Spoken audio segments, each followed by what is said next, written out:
discussion, we will discuss about the public sector in India.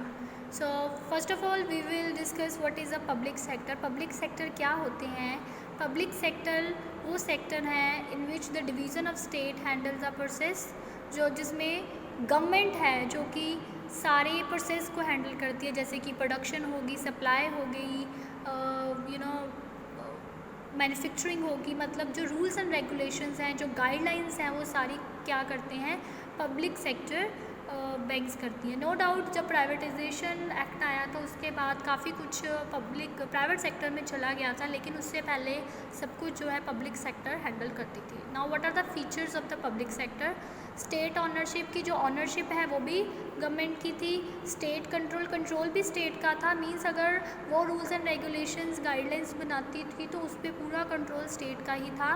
Responsibility towards public, और जो public sector की जो responsibility थी वो पब्लिक के टूवर्ड्स काफ़ी थी, जैसे कि government is elected by the people through the democratic process. It has certain right, responsibility and power which are directly accountable to the people and their representative. Government on enterprise usually use fund collected from public saving and investment, and directly and indirectly government owns responsible to serve public. Some of these government bodies involved in fulfilling such responsibilities which are legislature and communities. So what they trying to say, ये कहना चाहते हैं कि देखो हमारी जो country है वो डेमोक्रेटिक कंट्री है, तो जो गवर्नमेंट है वो भी तो लोग ही बनाते हैं। अगर गवर्नमेंट लोग बनाती है तो जो काम है वो भी लोगों के लिए गवर्नमेंट को करना पड़ेगा। तो जो पब्लिक सेक्टर हैं उनका जो मेन काम है वो क्या है? जो पीपल ऑफ द कंट्री हैं उनको सर्विसेज प्रोवाइड करनी, जैसे कि उनको रोड्स बना के देनी, बिल्डिंग्स बना के देनी, कंस्ट्रक्शंस करके देनी। Then independent public sector under certain circumstances operates with the highest level of independence. It can freely conduct all operations and management without involving any interfering from the other bodies. तो government obviously independent है, उसको किसी के rules and regulations को मानने की ज़रूरत नहीं है। वो अपनी कन्वीनियंसी के थ्रू रूल्स एंड रेगुलेशंस बना सकती है और उसको पूरा कर सकती है। और कवरेज, और ये जो पब्लिक सेक्टर है इसमें broad range of activities cover होती हैं, काफ़ी कुछ चीज़ें हैं जो हम इसमें परफॉर्म करते हैं। Then provision of the services. The primary motive of public sector enterprise is not to profit generation but to provide product and services to the public in the most competitive manner. Public sector emphasis on the providing services to the public which would help in improving and maintaining the living standard of well-being. So primary sector का जो motive क्या है? वो profit generate करना नहीं है, उसका basically जो प्रॉफिट है उसका मोटिव है जो प्रॉफिट जनरेट करना नहीं है, बट उसका मोटिव क्या है? जो पब्लिक सेक्टर में पब्लिक है उसका वेलफेयर करना है, उनको सर्विसेज प्रोवाइड करना है। Then reallocation of the resources, public sector क्या करती हैं? रीएलोकेट करती हैं सोर्सेज को, so that we can do the economic growth. Then development of the policies and non exchangeable transactions.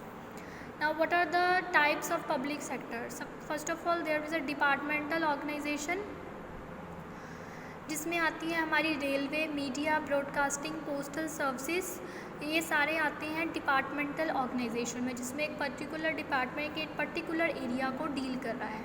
Then government companies वो companies हैं जो गवर्नमेंट कंपनी एक्ट के अंदर आती हैं और जिनमें मिनिमम 51% जो इक्विटी कैपिटल है वो गवर्नमेंट के द्वारा इन्वेस्ट की जाती है।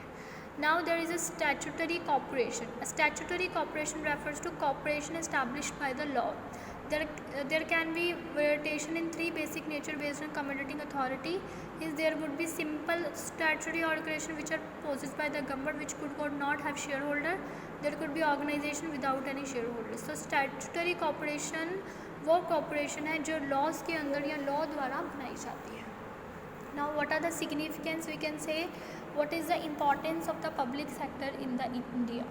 So they solve the problems of unemployment. Obviously अगर public sector कोई भी कंपनी, कोई भी public sector बैंक्स, कोई भी इंडस्ट्री ओपन हो रही है तो उसका जो मेन फोकस है वो यही फोकस होता है कि जो कंट्री के लोग हैं उनको हम एम्प्लॉयमेंट प्रोवाइड कर सकें, बैलेंस रीजनल ग्रोथ हो सके, कि जो रिच हैं और रिच ना हो, जो पुअर हैं और पुअर ना हो, ठीक है, तो उनकी जो है वो की डेवलपमेंट हो सके। देन डेवलपमेंट ऑफ एंसेंशियल इंडस्ट्रीज़, सो इनका जो मेन काम क्या है, स्मॉल स्केल इंडस्ट्रीज़ को डेवलप करना है, लाइक फिशिंग होगी, माइनिंग होगी, ये जो सर्विसेज हैं, ये जो छोटी छोटी इंडस्ट्रीज़ हैं, इनको डेवलप करना है. Now research and development, public sector का जो मेन काम है वो रिसर्च एंड डेवलपमेंट करना भी है. जैसे कि अभी कोरोना वायरस आया, कोविड-19 है, so they try to research the vaccine so that जो आने वाली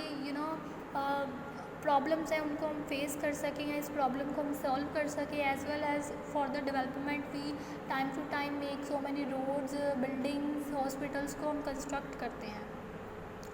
now development of the society, और जो हमारा मेन काम क्या है, अपनी सोसाइटी की डेवलपमेंट करना, कि हम जो लोगों को like shopping centre, hospital, colleges, schools ऐसी फैसिलिटीज़ प्रोवाइड करें, वेलफेयर ऑफ एम्प्लॉयज़ की फैसिलिटीज़ प्रोवाइड करें. देन इंश्योरेंस, सोशल जस्टिस, और ये पब्लिक सेक्टर क्या हेल्प करता है कि जो हम इकोनॉमी पावर को स्ट्रॉन्ग करें, मोनोपोली ना क्रिएट होने दें, और जो हमारे इन्वायरमेंट है उसमें जस्टिस क्रिएट करें. Now what are the problems faced by the public sector, shifting objectives and roles. Now as you know there is policies, LPG policies, liberalization, privatization and globalization policies are come in the existence. तो इससे क्या हुआ है, आपके जो roles हैं, जो goals हैं वो शिफ्ट हो सके हैं. एग्जिस्ट एंड कवरेज, कि ये है मोस्ट जो प्रॉब्लम इश्यूज़ हैं कि काफ़ी जो सेक्टर्स हैं वो प्राइवेट सेक्टर्स ने कवर कर लिए हुए हैं, तो हम जो पब्लिक सेक्टर है वो पूरी कवरेज नहीं कर पा रहा. ऑर्गेनाइजेशन एंड मैनेजमेंट, सो क्या है कि जो इसमें गवर्नमेंट सेक्टर की इंटरफेरेंस है, गवर्नमेंट खुद रूल्स एंड रेगुलेशंस बनाती है, तो जो मैनेजमेंट है इसलिए प्रॉपर तरह नहीं हो पा रही. पर्सनल एडमिनिस्ट्रेशन, इसमें क्या है कि जो एम्प्लॉयज़ को प्रॉपर तरह डायरेक्शंस नहीं मिल पाती, जिसके कारण लैक ऑफ इनएफिशिएंसी है, लैक ऑफ प्रोडक्टिबिलिटी हो जाती है, और जो प्रोफेशनल स्किल्स हैं वो कम हो रहे हैं. Now financial management, financial management section. Financial management हम ये कह सकते हैं कि पब्लिक सेक्टर में करप्शन के चांसेस ज़्यादा हैं. जो फाइनेंशियल मैनेजमेंट वो अच्छी तरह से नहीं हो रही, फाइनेंशियल प्लानिंग अच्छी तरह से नहीं हो पा रही. Then autonomy and accountability. Autonomy refers to independency and mainly concerned with the independence related with the inter-administration. So हम ये कह सकते हैं कि बहुत ऑटोनॉमी हो रही है, इंडिपेंडेंस है, तो कोई भी अपना डिसीजन किसी भी तरह ले सकता है, कोई भी as such strict rules and regulations के अंदर नहीं आ रहा.